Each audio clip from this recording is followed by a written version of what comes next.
Hi, I am Madeline James, fantasy author of soon to debut Because the Beast Came in April. It's exciting and relevant for this video. So for today, we are going to do something a little different and fun. I was watching a video by Alyssa Writes Books, and she went through the first draft and the final draft of her opening scene kind of to compare how it changed, and I thought that would be really fun to do, so that's what we're gonna do. I haven't gone back and looked at my first draft for Because the Beast Came in quite a long time. I've been working on this project for a few years now, so it's been a hot minute, but I think a few important things to keep in mind here, right? First drafts are rough. And also, I redid the opening of my book a lot of times. I'm of the opinion that it's hard to know where your book needs to open until you know everything that's in it and where it ends, right? Because you need to know everything to set up and do it succinctly. And I think Alyssa talks a lot about this in her video, which you should check out. I'll link it below. The point is, I've rewritten the beginning of my book a lot of times, so I thought it would be cool to... I will read in draft 1 and show you the opening as I had it originally, which showing a rough draft on the internet is terrifying. Let me pull this up. Okay, so here is scene 1, opening image. Ignore all the comments. They're all still in here. But I'm going to read a little bit of this opening to you. And I do remember, I think, it being really slow and really world-building heavy, which is pretty common for me as I'm first starting a project to get out a lot of that world-building info all at once in like big word vomits a little bit, and then having to kind of rework it into the actual like action and dialogue and plot and everything later. So if I remember properly, I think that's how this starts. So let's look at this. Ariana trudged along the hillside, bow freshly strung and arrows neatly sorted into her quiver. She was going to be early for her shift, but that was normal. She didn't even bother lighting a candle for the early shifts anymore. Grabbing her weapons and getting dressed was second nature. Pull on trousers, slip a long shirt on and a knee-length sleeveless dress on over that, then tuck the trousers into tall leather boots and lace them tight. All of her clothes had been dyed varying shades of black and dark grays and browns. Matching wasn't a worry. The only part that was a bit difficult was slipping on the leather chest armor and then tightening the leather cords that held the sides together. She had a tendency to twist the straps. The leather gauntlets and the woolen cape that was essentially a circle of fabric with a hole for her head went on right before she slipped out the door. It was nearly dawn, the valley breeze just beginning to stir and the last remnants of the night's fog resting at the base of the valley. She could just barely make out Cleesold Post and the surrounding village clustered around the small river that flowed from the mountains and the large wooden wall that separated the valley from the danger beyond. That's not a bad opening. It's definitely, you could tell I was like, let's describe all of the clothing and everything, but it's not awful. I feel like it tightened up a lot. It could have been okay, right? You're getting setting, you're getting some details, you're getting a bit of mood, right? Most of her family lived in the main house at the post, each sharing or claiming their own rooms down one of the halls, packed in close. Sharing. Ariana liked living in her little cottage away from the rest of her family and her village. Ariana's house had been built on the edge of the valley, nearly to the ridge next to the old windmill, far enough away from anyone else that no one stopped by, and no one seemed to expect to see her much either. Ariana approached the great wooden wall they had erected when they took up the post 12 years ago. It was twice as tall as she was, built of great logs felled from the valley. It was strong enough to keep the beasts out, if there weren't too many of them. But if the beasts had already made it up that far in the valley, it was probably too late to do much more than set off the signal and hold out as long as they could to let the settlement that they protected further in have a chance to escape. That was a mouthful. I think all of this is one sentence. Very first draft of me. Yeah. Cleesold Post had been established at the mouth of a long, narrow valley that hung over an even greater one. It was almost as if the god giants had scraped their fingers into the mountains, creating a cliff. It was difficult to climb without knowing the right path. The southern gate was small and barely noticeable from either side. Irene. I think that used to be her name. Ariana leaned against it, listening for signs that something was wrong. She could only hear the soft trills of morning birds and the ever-present background of the river crashing down the edge of their valley. Setting her things aside, Ariana began to pull the 3 large wooden beams bracing the door out of their slots and pile them on the ground beside the door. They were unreasonably heavy, but Ariana had built up the strength to move them over the years, as it was a necessary ability to guard the southern watchtower. Only one person was typically on shift at a time, unlike the northern watchtower, closer to the main gate, which always had 2 to 3. So I'm not going to read any more of this, but, brief dialogue here, and then, maybe a little bit there, right? We have a little conversation. But it definitely, there is no action, there is no tension at all, right? You're getting a lot of world building, right? You're getting a lot of establishment of the post and hints of her position in it, right? But it's not enough for you to really question what's going on. You're kind of just okay, right? This is not a great opening. It's a good opening for a rough draft because I'm starting to get these details in, right? And I did move most of these still in other places through later drafts. So it's not, first drafts are different. But okay, let's go down to... "It's me," Ariana called as she reached the ladder. "Oh, thank the gods," a voice groaned, and Ariana's cousin Edvar poked his head over the edge of the railing. He was only a few years older than Ariana, but the family's growing stress was already taking its toll. There were bags under his hazel eyes, and he seemed to be more curled in on himself than normal. His back hunched slightly, his shoulders curved inwards. Ariana ignored the pang in her chest and worry about how things were going at the main house. Instead, she gave him a half-smile and a shrug. Edward climbed down slowly, yawning. When he reached the bottom, Ariana waited, fascinated, as he removed the string from his small bow forging. The string was the only part not made of his magic. It was as long as his arm unstrung, and the pale golden color of his magic after being forged in the local airwell. Ariana wondered if her forgings would be the same color, or perhaps more golden. It wouldn't be long before she found out. I feel like that intro to the magic system was very confusing. Yeah. Her bow was worn wood, traditional and non-magical. Only those young enough to be unforged, and those who were called to archery without putting their magic into a bow forging, had any reason to use such a weapon. Wooden bows were far less practical with their greater size and the strength needed to draw them. Air-forged bows were small, light, and could send arrows long distances without much worry about wind.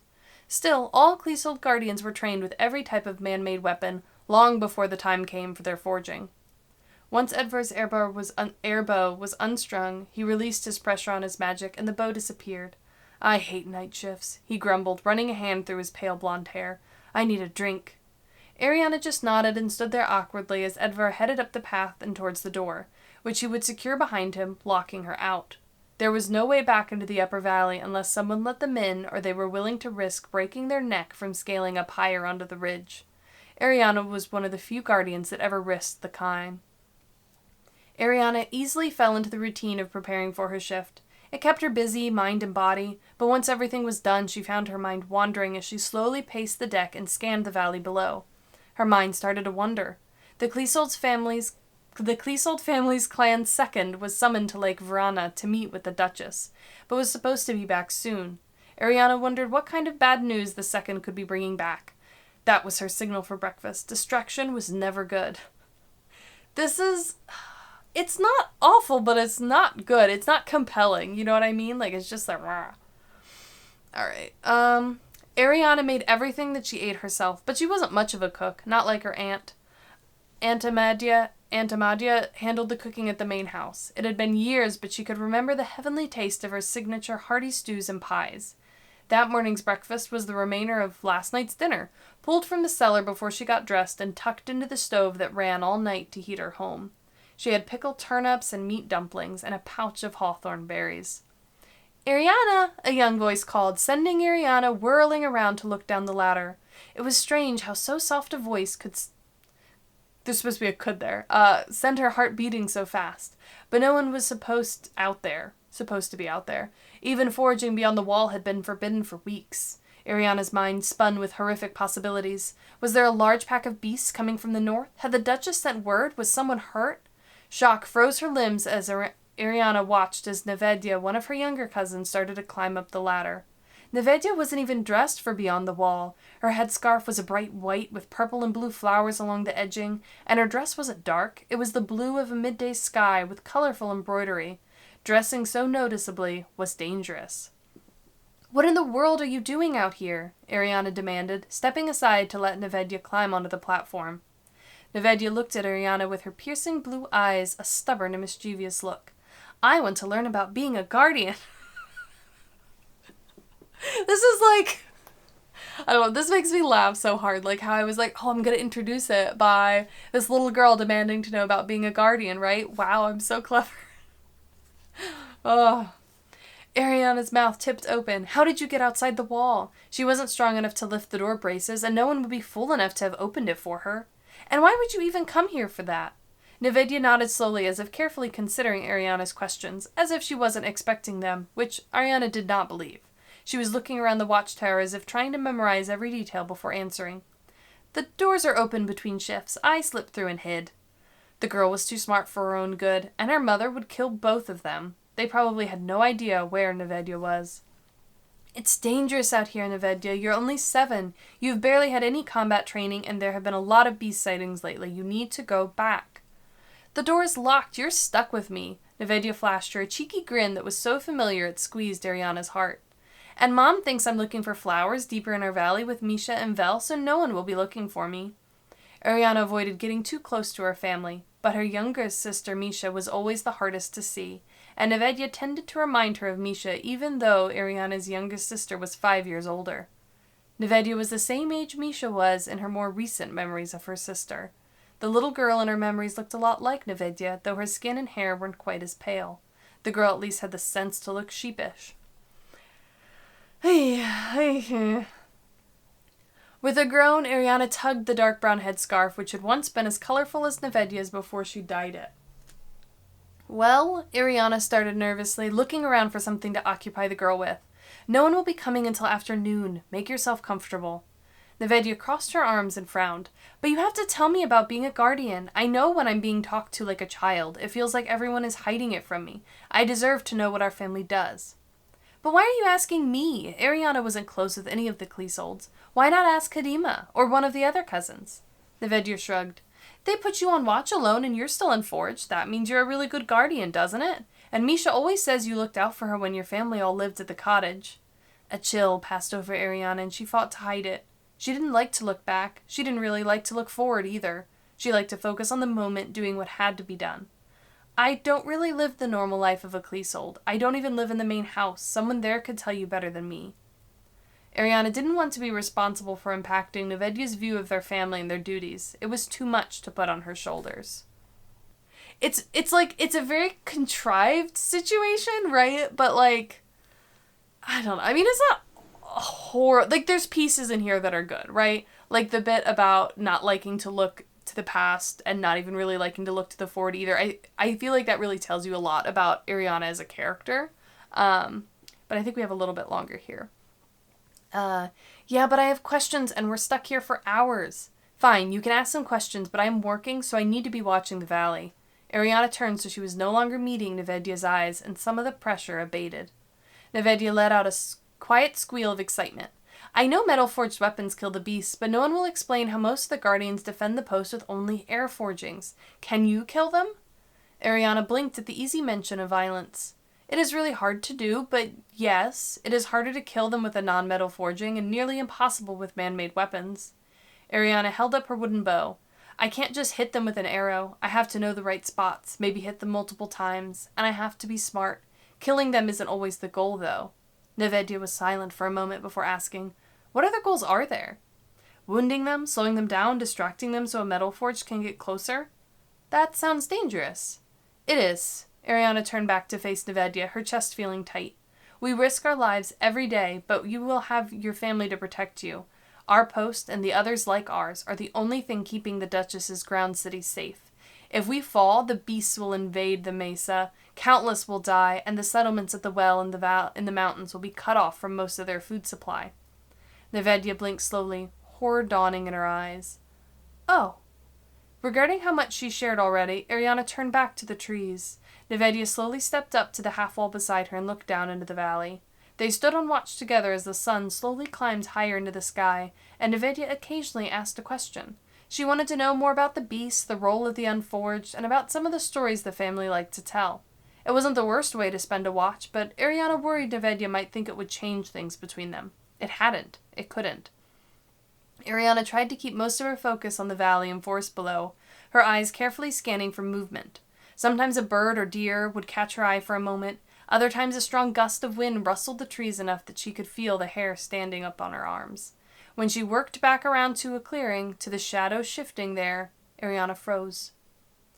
I still don't think it makes sense. What if, Nevedya was asking when Ariana threw her hand over the girl's mouth to silence her. Nevedya's body was so small and stiff next to hers, Nevedya's eyes wide as Ariana pointed to the trees. Between the trees at the base of the cliff, through the opening of the clearing, were glimpses of gray-blue fur and black twisted horns. Ariana cursed silently.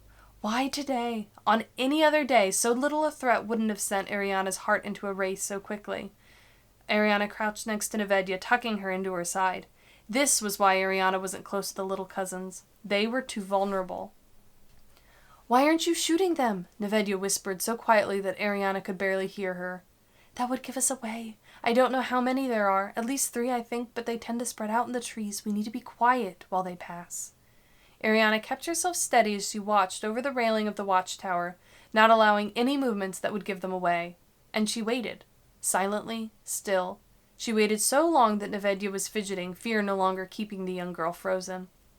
I haven't seen anything for a while. They might have passed, Ariana whispered, realizing how stiff her muscles were, but not quite willing to leave her position. Nevedya let out a loud sigh, and then a light whistle sound rose over the nearby waterfall and rustling trees. It was as if the air was knocked out of Ariana's chest. Her eyes were wide with horror as she exhaled. No. That was just a bird, Nevedya gaped, falling back off her knees. No. It was the other watchtower. Is the gate lost? Is the post lost? No, that was the first signal. The north watchtower is calling for help, Ariana was mumbling as her mind raced. Her family was in danger. They needed help. Ariana needed to go to them, but the thought of rushing to their rescue froze her muscles and sent a shadow over her vision that threatened to rip her away from the waking world. If she went to their aid, she could fail them. And what would they think of her then? Ariana's lips trembled as she sucked in a breath. They would be fine on their own, and they would understand Ariana staying behind to protect Nevedya. It was a good reason not to answer the call. But what if they weren't fine? Ariana stared at her knees, nearly shaking. What if she lost them?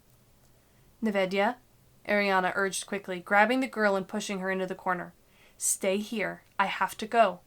What? Nevedya shrieked, her hands clinging to Ariana's cape. You can't leave me. What if the beasts come? This is the life of a guardian, little one. Ariana felt a calmness start to drip down her spine, just a trickle to fend off the raging nerves. You have great control of your magic. If you hear anything, if you are scared, push out your shield and hold it.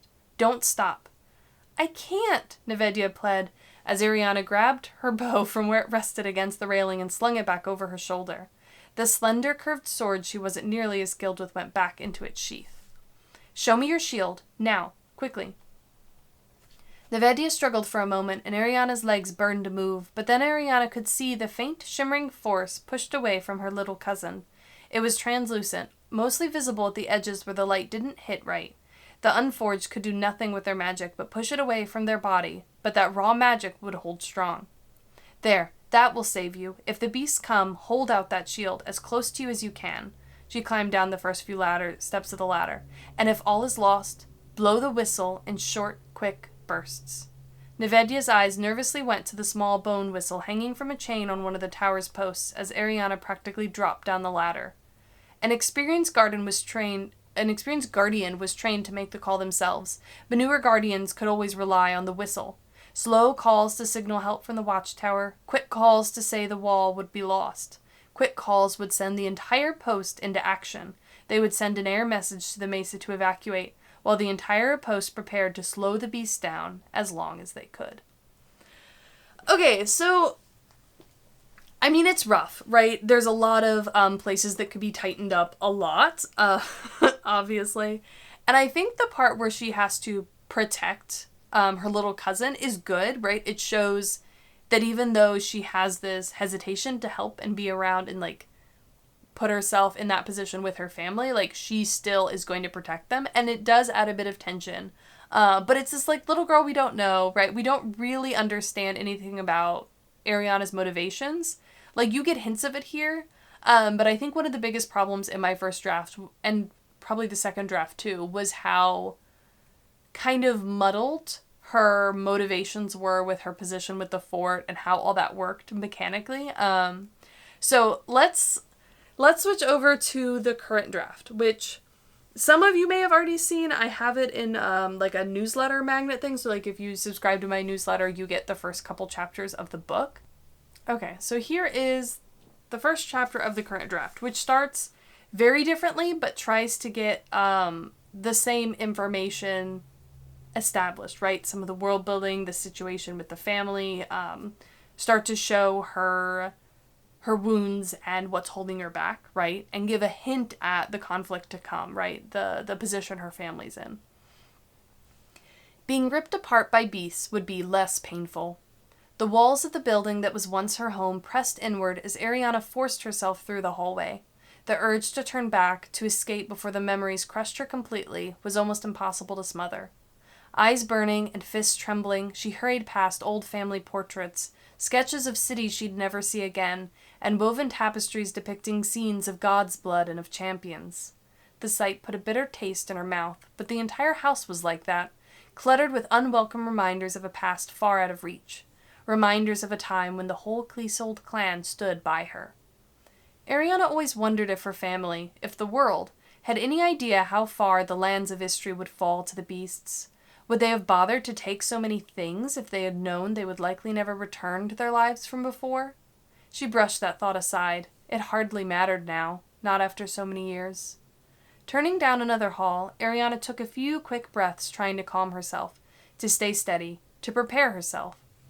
There had been a time when her grandmother, though strict and demanding even then, had been her favorite person, always quick to offer advice and corrections, always watching in a way that made Ariana feel as if her every action mattered. Once, Ariana could have told her grandmother anything, trusted her with anything, but that was also lost to the past, and there was nothing to be done about it now. I feel like that opening so far is, I don't know, I think it establishes a lot. With a book like this, like, this really, really needed to be a scene that did a lot, right? And I think this is like an okay opening. You get some movement, you get some reasonings, you get this immersion and this kind of question into like, what's happening to this world? Why did it fall? Like, what's her family doing? Why is she, like what is she about to encounter that would be more painful than being ripped apart by the beast, right? I think it establishes questions very early on, which is good, right? Where were we? Okay. Ariana paused, her body stiffening painfully. Just around the corner, her grandmother's study loomed. She'd have done just about anything to avoid the meeting, anything short of leaving the post entirely. Leaning against a tapestry, she stared at the wooden walls and ceiling as she begged her heart to slow, so she could feign indifference, detachment. When she finally felt like she wasn't going to jump out of her skin, Ariana righted herself. Looking at the wall where she'd been leaning, Ariana chuckled dryly. The tapestry she'd been leaning against depicted the last great battle of the gods, towering over the land in their giant forms. The moment before they abandoned the people of Istri completely, leaving only their magic to linger in the earth. Fitting. Her family had abandoned her too, and she'd abandoned them right back. I love that line. After checking the hardened leather of her armor, Ariana adjusted her skirt under the leather plates that hung down over her thighs and inspected the steel and leather helmet tucked under her arm, even brushed the dirt off her boots. Thankfully, her braided hair was still neat under the dark fabric of her headscarf because she didn't have the patience to rebraid it. A guardian was always expected to be orderly, and habits were hard to break.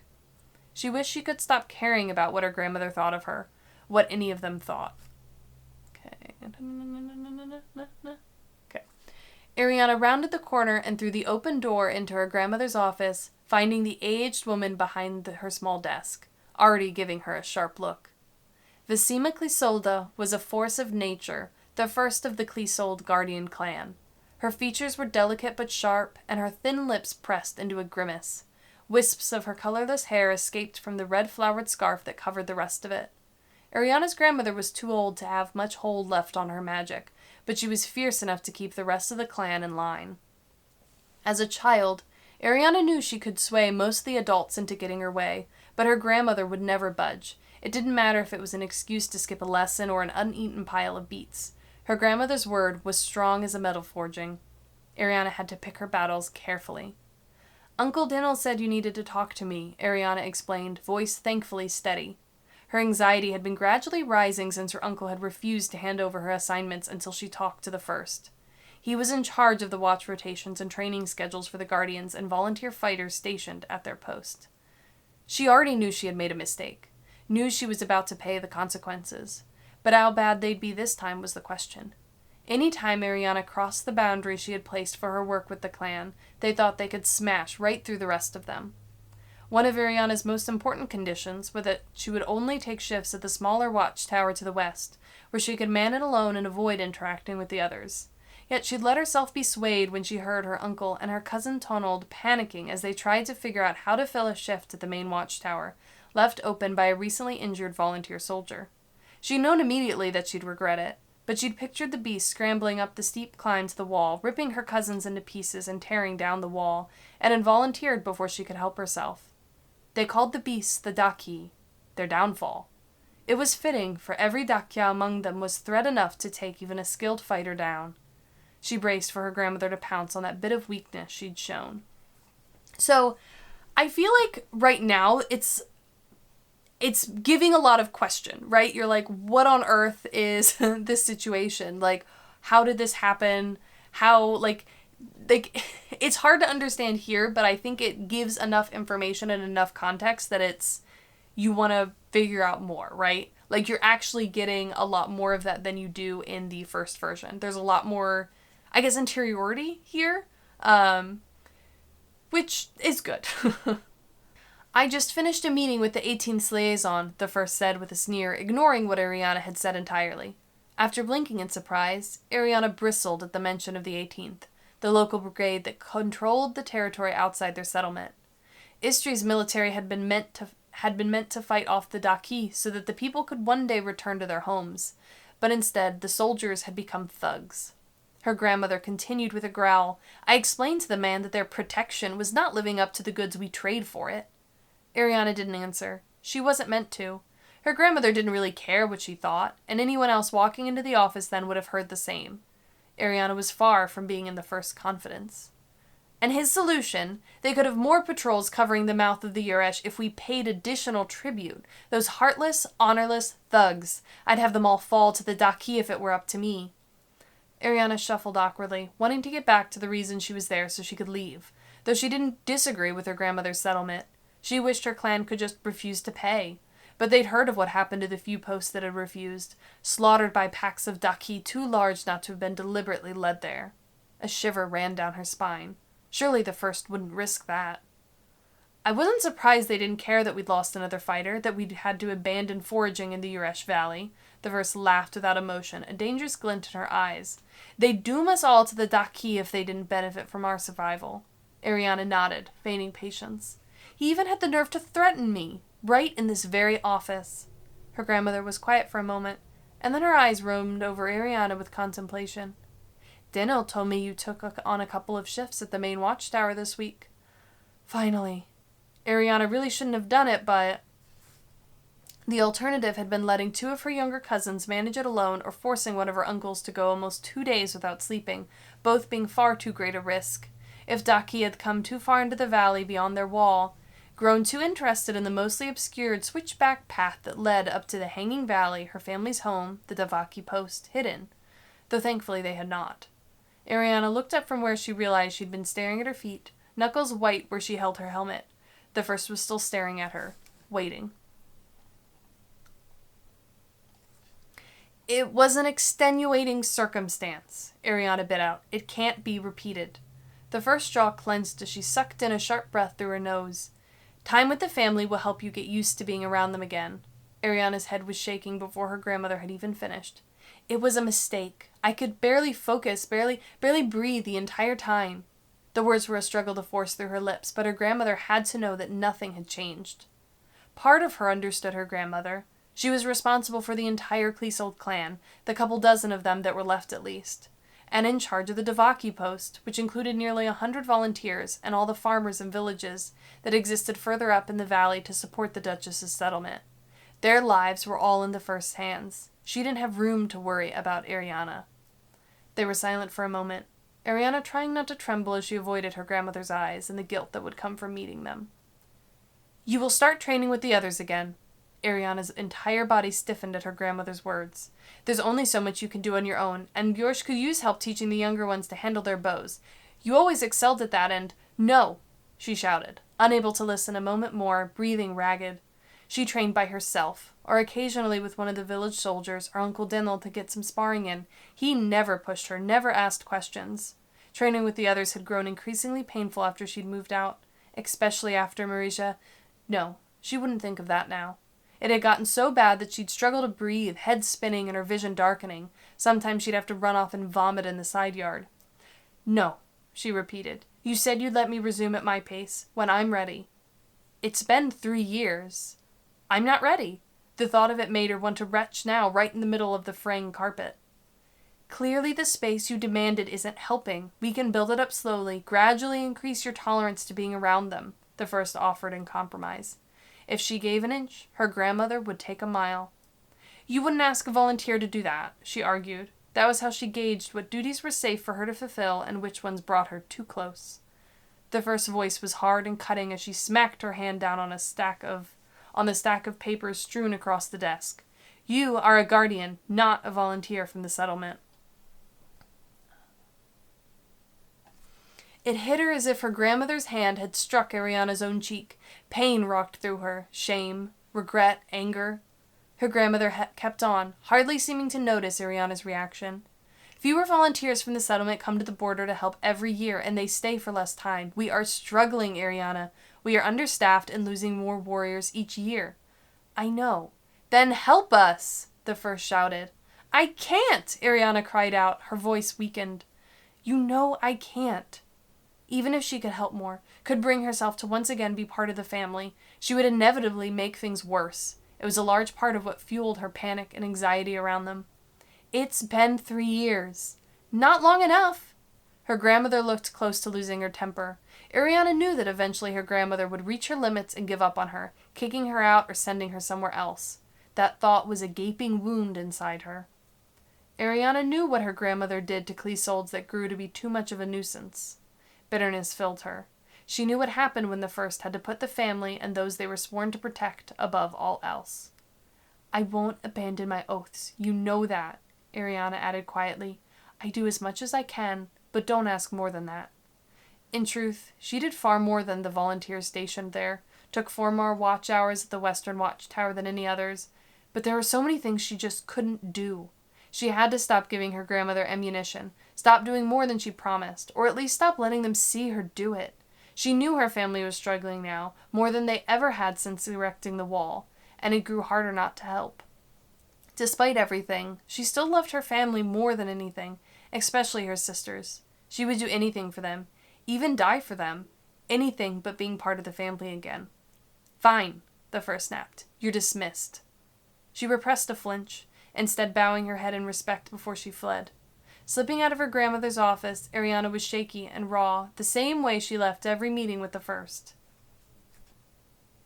She was coming undone, tears threatening to spill, fears she didn't understand clamping around her throat as she rushed through the constricting halls again. When Ariana stepped out of the house and into the courtyard, she was met with a comforting shock of cold, sweet breeze on her face. It immediately calmed her nerves as she sucked in a deep breath, the chill filling her lungs. She begged it to soothe her, to dull the edges of her pain. The first hint of their short Highland spring was always a wonderful time in the part of history they called home. This year, the end of the lying moon was warmer than usual, which was going to send them into the mud moon with a fervor. The ice coating the rivers was already melting, animals were coming out of hibernation, and despite the icy sludge and mud, it was easier to tend to her chores with the lengthening days. They called this month the mud moon for a reason. The air was still cold, but nothing like the bone-deep chill of winter, when only a quarter of the day saw even dim light. Soon she was feeling in control again. But as her eyes passed over the packed earth courtyard, she immediately shrank back. In the center, Uncle Daniel was training some of his other nieces and nephews, Ariana's cousins. I think that's a decent place to end the first scene. So, I mean, technically what we read from draft 1 was a couple scenes, right? It was her walking to the watchtower, it was her talking to Nevedia, and then it was the beast threat coming, right? So here we really only have read the first scene. Or I guess you could add it into some, like, micro scenes of, like, her going to the meeting, her meeting with her grandmother, and then her leaving, right? And getting control over herself, which is more of, like, the reaction of the scene. And this draft is definitely a lot more, like, direct than any other draft that I've done of this, right? Like, explaining her relationship with her family, her feelings. Like, I think you don't understand why right now, but you understand the problem, you understand the hesitation, and you understand the dynamic she currently has with her family. It's a bit confusing, intentionally, right?